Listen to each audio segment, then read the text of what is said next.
Imaginez, nous sommes en 1815, à la bataille de Waterloo. Une balle française vous fracasse le genou.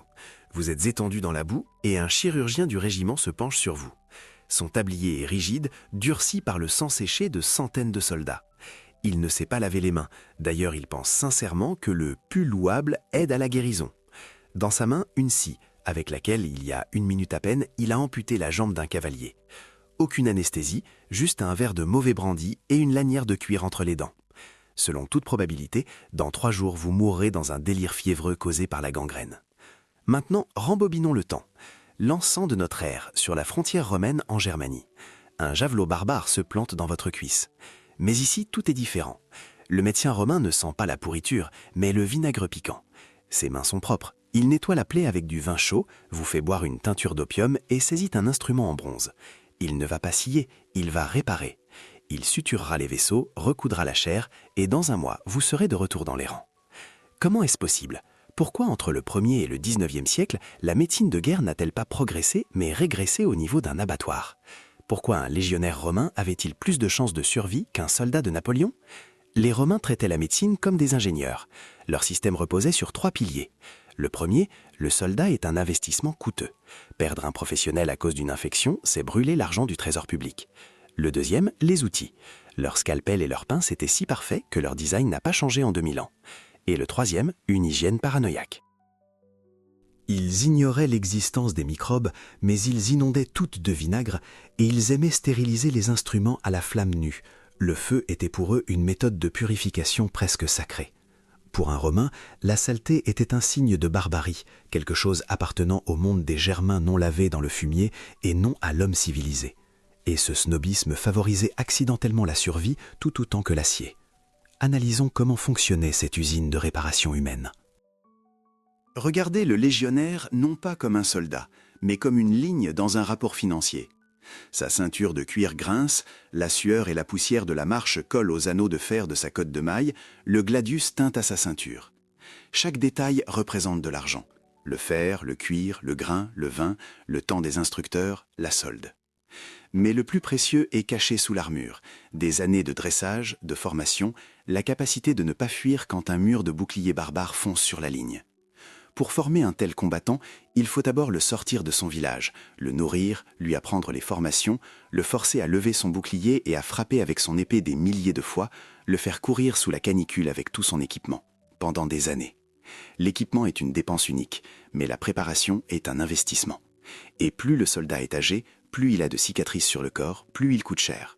Un vétéran, qui comprend au son quand la ligne faiblit, vaut une dizaine de nouvelles recrues inexpérimentées. Maintenant, imaginez une milice barbare.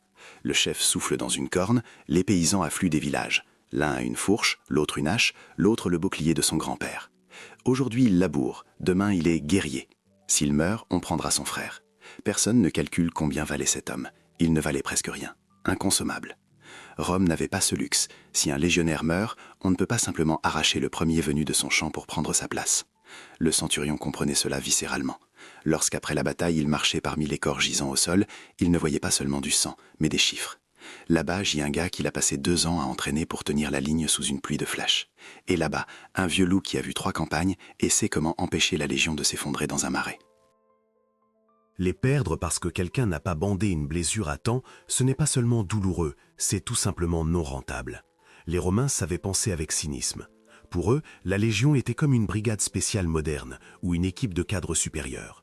Vous ne licenciez pas un vieux directeur parce qu'il s'est coupé le doigt avec du papier. Vous le préservez, car son expérience génère du profit. C'est la même chose ici. Un soldat expérimenté est un actif qu'il faut protéger aussi bien qu'un entrepôt d'armes.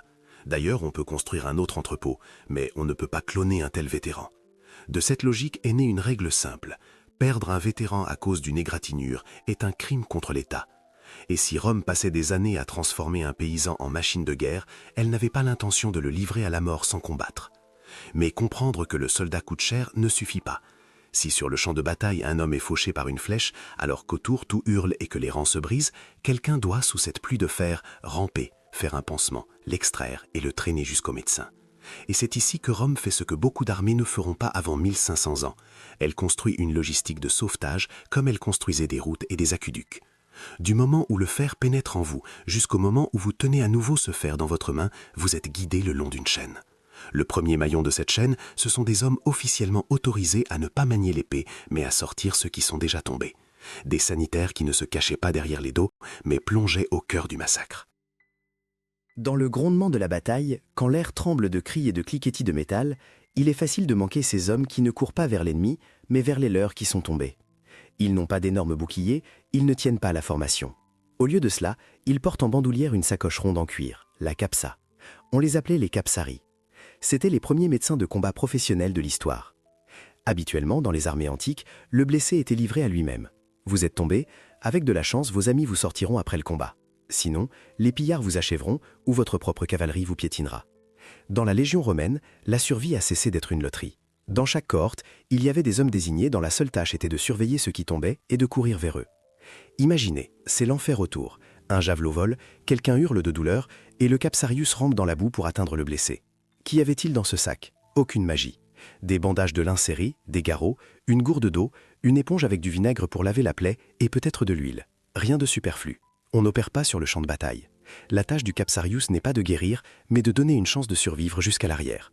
C'est l'heure d'or de la traumatologie moderne, découverte par les Romains il y a 2000 ans. Si un légionnaire avait l'épaule tranchée, le capsarius devait faire 3 choses en quelques secondes. Premièrement, comprimer l'artère, sinon le combattant se viderait de son sang en 2 minutes. Deuxièmement, appliquer un pansement compressif. Troisièmement, verser un analgésique dans la bouche du blessé ou simplement lui donner une gorgée de vin pour qu'il ne s'évanouisse pas sous le choc. Et tout cela pendant que les pierres des frondeurs sifflent au-dessus de sa tête. Mais il ne suffit pas d'envelopper la blessure. Il faut sortir l'homme. L'armée romaine disposait d'un système d'évacuation précis. Les capsaris travaillaient souvent en binôme ou utilisaient l'aide de la cavalerie. Imaginez, un homme robuste en armure pèse près de 100 kilos. Traîner un tel corps sur un sol labouré, sous le feu, est un travail infernal. Mais il les traînait, parce qu'il savait, à l'arrière, derrière la ligne des tentes, un hôpital de campagne est déjà déployé, où de vrais médecins attendent. Ce n'était pas juste une aide entre camarades, c'était un travail. Les capsaris étaient exemptés de corvées, de gardes et de travaux de terrassement. On les payait pour qu'ils soient prêts à tout moment à sauter dans la fournaise et à en arracher une vie. Imaginez une ambulance moderne qui se ferait un chemin dans les embouteillages avec ses gyrophares. Les Romains ont fait la même chose, sauf qu'à la place des bouchons, il y a des hommes qui s'entretuent et à la place des gyrophares, une crête rouge sur le casque. Dès que le blessé était sorti de la zone de danger, son chemin se poursuivait plus loin, vers le Valetudinarium. Oubliez les tentes sales où les blessés gisent pêle-mêle sur la terre humide. Les Romains ne construisaient pas des lazarets, ils construisaient des machines à guérir. Dans n'importe quel renfort, de la Grande-Bretagne à la Syrie, vous trouverez un bâtiment que les archéologues reconnaissent au premier coup d'œil, le Valetudinarium. Si vous entriez dans un hôpital de Napoléon au XIXe siècle, l'odeur de la chair en décomposition, des corps non lavés et de la mort vous renverserait. Les médecins de l'époque appelaient cela l'odeur d'hôpital et la considéraient comme normale. Mais en entrant dans un valetudinarium romain, vous auriez senti une forte odeur de vinaigre vous piquer le nez, l'odeur de fumée des foyers où l'on stérilise les instruments chirurgicaux au feu, et un courant d'air frais. Les Romains étaient obsédés par les standards, un rectangle avec une cour intérieure. Pourquoi une cour ? Pas pour la beauté. L'air frais et la lumière du soleil sont les principaux ennemis de l'humidité et de la puanteur. Les Romains ne voyaient peut-être pas les bactéries au microscope, mais ils étaient obsédés par l'idée que l'air stagnant et vicié engendre des maladies, et c'est pourquoi ils construisaient de manière à ce que le vent chasse les mauvaises odeurs vers l'extérieur. C'est pourquoi de larges couloirs, de hauts plafonds et une ventilation traversante. L'hôpital romain ne sentait pas la mort, mais le produit nettoyant. Ce n'était pas un hospice, c'était un atelier de réparation. L'agencement était génial. Les chambres étaient disposées de manière à ce que les malades fiévreux et ceux qui gémissaient et souffraient de gangrène ne soient pas mélangés avec les nouveaux blessés. On essayait de garder séparément ceux considérés comme particulièrement lourds et malodorants afin que leur respiration et leurs odeurs n'empoisonnent pas l'air autour des autres. Les Romains croyaient au miasme, un air destructeur et corrompu qui apporte des maladies, et en séparant instinctivement ces malades, ils ont en fait inventé une quarantaine inconsciente bien avant Pasteur, sans même le comprendre. Dans chaque chambre, seulement 4 ou 5 lits. Pas de salle commune pour 100 personnes ou si un seul tous meurent. Silence, calme, contrôle. Mais les murs, ce n'est que la moitié du travail. L'essentiel, c'est le système de survie. Sous le sol, on installait souvent des canaux pour évacuer les déchets. Réfléchissez, des égouts dans un hôpital militaire du 1er siècle. En Europe, on n'y reviendra qu'au 19e. L'eau propre était acheminée par des tuyaux directement au bâtiment.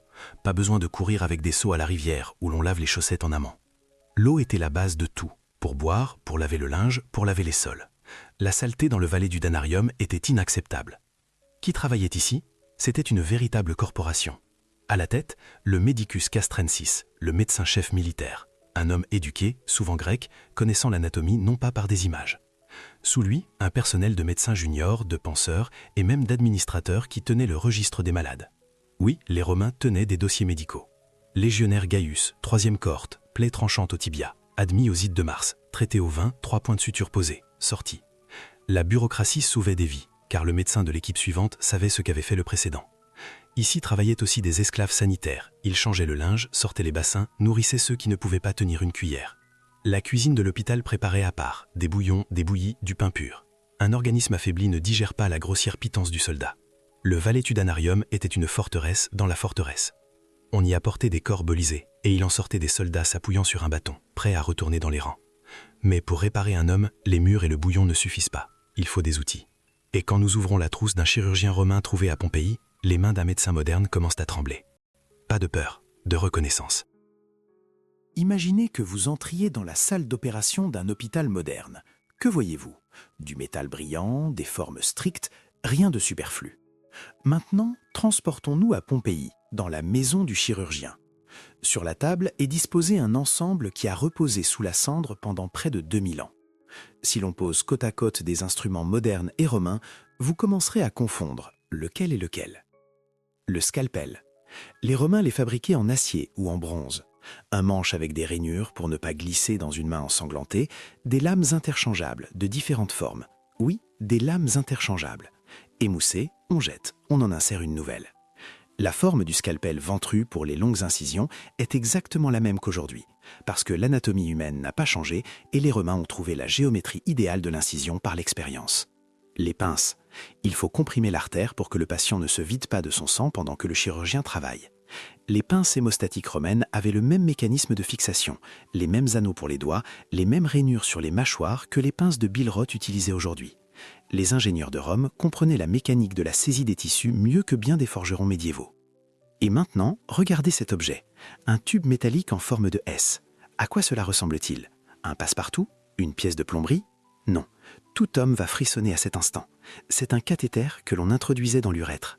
Et sa forme est idéale, elle suit la courbe anatomique si précisément que le design n'a pas été changé en 20 siècles. Scie à hausse, sonde pour explorer les canaux des plaies, pince pour extraire les éclats d'eau, cet arsenal permettait de faire des trépanations, des amputations, d'extraire des calculs de la vessie.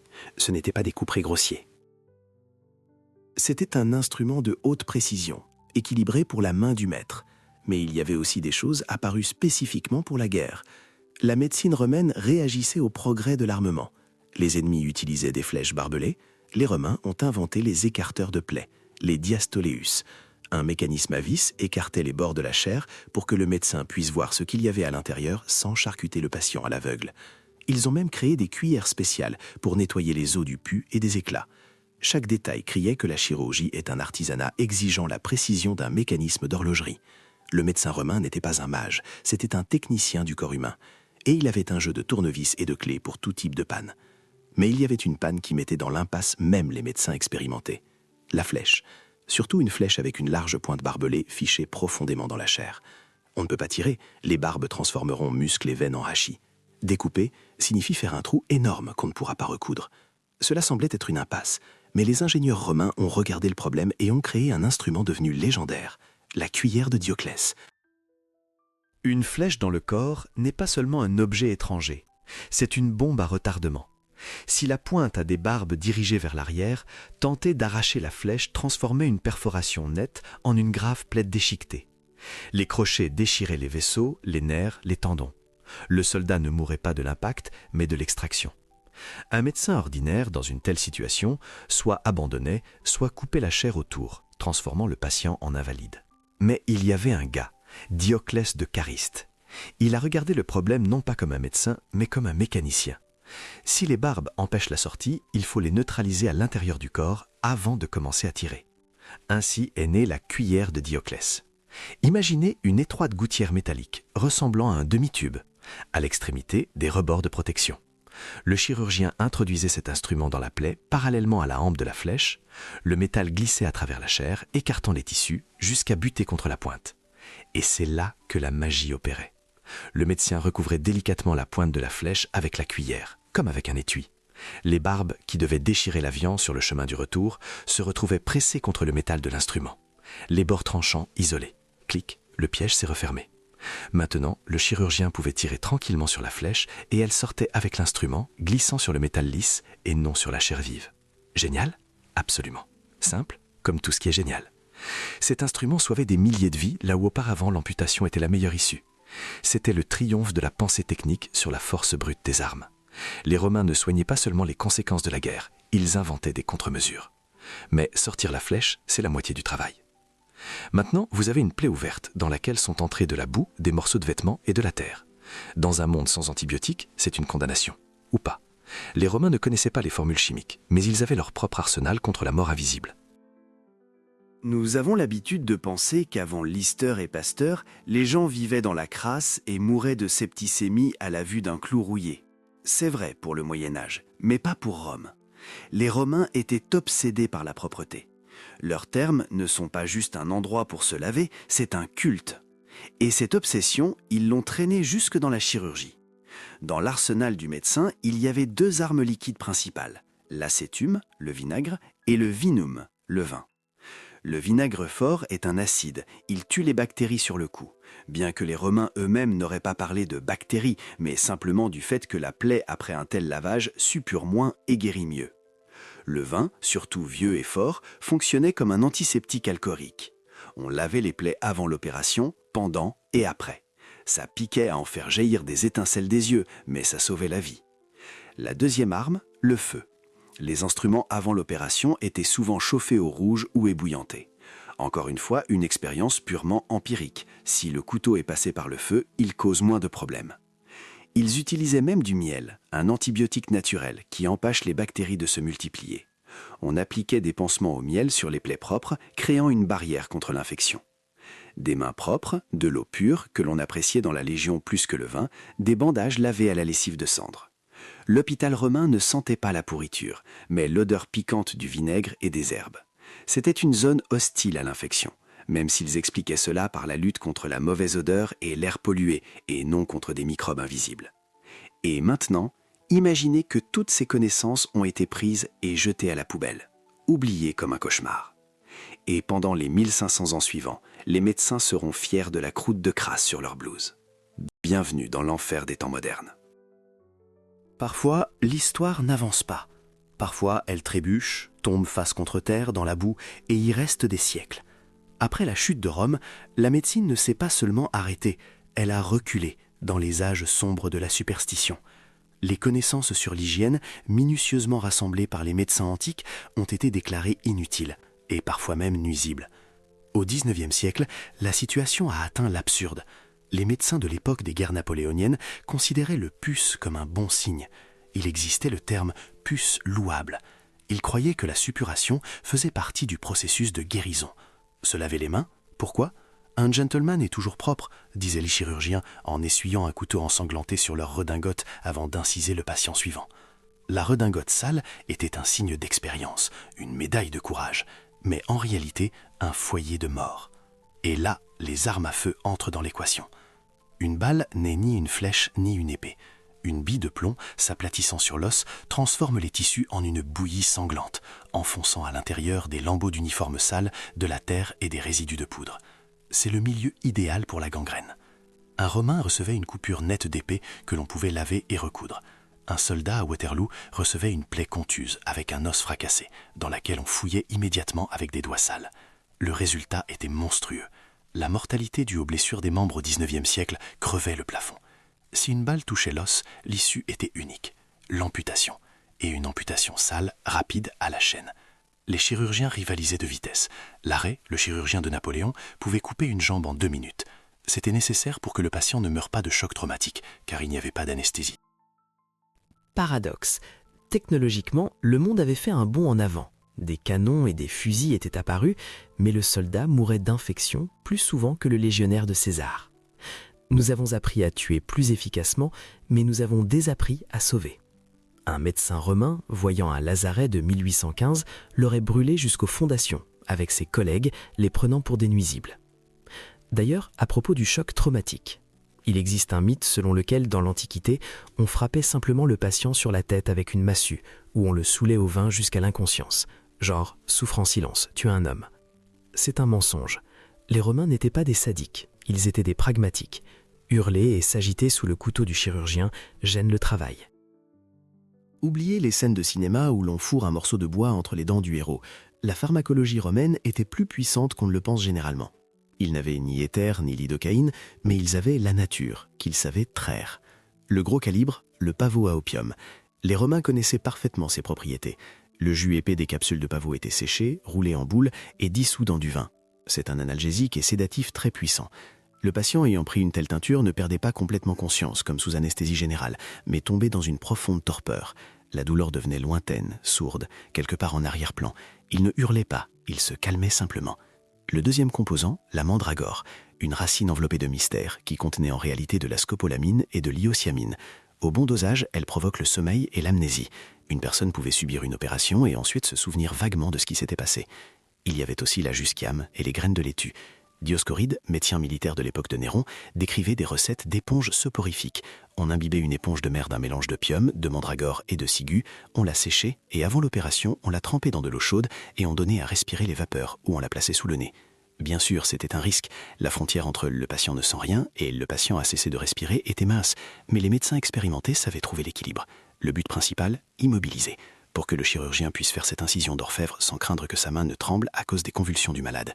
Ainsi, le blessé romain ne gisait pas sur la table en agonie, mais dans un brouillard narcotique. Et quand l'opération se terminait, une épreuve non moins importante l'attendait, le retour dans les rangs. Parce que Rome n'avait pas besoin d'invalides à la retraite, Rome avait besoin de soldats dans la Légion. Dans le monde moderne, la sortie de l'hôpital marque la fin du traitement. À Rome, ce n'était que le début du travail. Rappelez-vous, le soldat est un investissement. Si après l'opération, il boite et ne peut pas tenir son bouclier, l'argent est gaspillé. Pas de « reste couché et repose-toi un mois ». Dès que la plaie cicatrisait, la gymnastique thérapeutique commençait. Les médecins forçaient les soldats à faire travailler les membres endommagés. D'abord des mouvements simples, des étirements. Ensuite, des exercices avec des poids. Progressivement, on amenait le poids à celui de l'arme de combat. Pourquoi les légionnaires enduraient-ils cette douleur à l'entraînement? Pas par amour du sport. Leur argent et leur avenir étaient en jeu. Si la commission déclarait le soldat inapte, il pouvait recevoir une petite allocation. Mais s'il ne récupérait pas complètement, il risquait de perdre le grand prix, le lopin de terre pour lequel il avait trimé 20 ans. Rome ne payait pas pour la faiblesse. Soit tu retournes dans les rangs et tu reçois ta terre, soit tu vas vers la misère. C'est pourquoi ils musclaient leurs jambes blessées avec l'obstination des condamnés. Ils se battaient pour leur retraite. À l'hôpital, les blessés étaient mieux nourris que les bien portants. Plus de viande, du vin de qualité, des légumes, du miel. L'organisme recevait les matériaux de construction pour la restauration des tissus. L'Optio Valedunari, l'administrateur de l'hôpital, y veillait. Si l'on volait des produits, il pouvait être exécuté. Un contrôle qualité rigide. Le but était unique, ramener le combattant dans la cohorte. Et les statistiques sont stupéfiantes. Jusqu'à 70% des blessés retournaient au service. Pas à la maison, pas au cimetière, mais dans les rangs. C'est un indicateur incroyable, même pour les guerres du XXe siècle. Et maintenant, rassemblons tout cela. En ce moment même, en temps réel, nous allons voir comment cette machine sauve une vie. La lumière des torches danse sur les murs. L'odeur de vinaigre et d'herbe frappe le nez. Sur la table est allongé Marc, légionnaire de la 2e cohorte. Il est pâle, la sueur ruisselle sur son visage. Une flèche barbare dépasse de sa cuisse, profondément. Introduction. Le chirurgien, un grec nommé Alexandre, se lave les mains dans une coupe avec du vin. Il est calme. Ses instruments sont disposés sur un tissu propre, du bronze brillant, tout juste sorti du feu et de l'eau chaude. À côté, 2 sanitaires robustes, au cas où Marc bougerait. Anesthésie. Alexandre hoche la tête. Le sanitaire porte une coupe aux lèvres de Marc.